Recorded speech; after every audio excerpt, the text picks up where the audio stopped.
برای سامان محمدبکوف ورزشکار 18 ساله استقبال امروز غیر چشمداشت بود.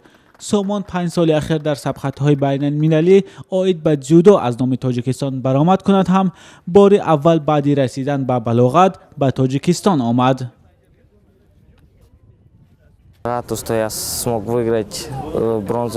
من خرسندم که توانستم جایزه را به دست آورم. با این کار می شود نشان داد که دیگر جوانان تاجیک هم می توانند در عرصه جهان صاحب چنین جایزه شوند.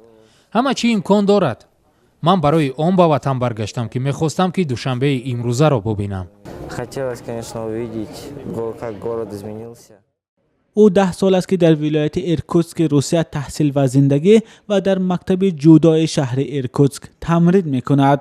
بعدی بردن نشان برنجی جام قهرمانی جودو در خرواتیا همکنون به دوشنبه برای عیادت نزدیکانش آمده است.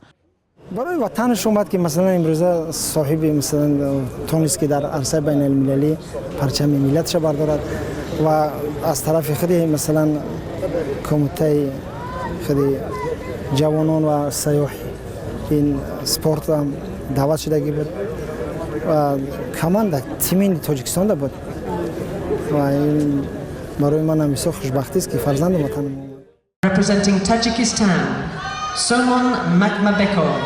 سامان محمدبکوف 19 اکتبر سال جاری در مسابقه قهرمانی جهان عاید به جودو میان نوجوانان سنشان تا 21 ساله که در شهر زاگرب خرواتیا جریان گرفت به مقام سوم و مدال برنجی مشرف شد.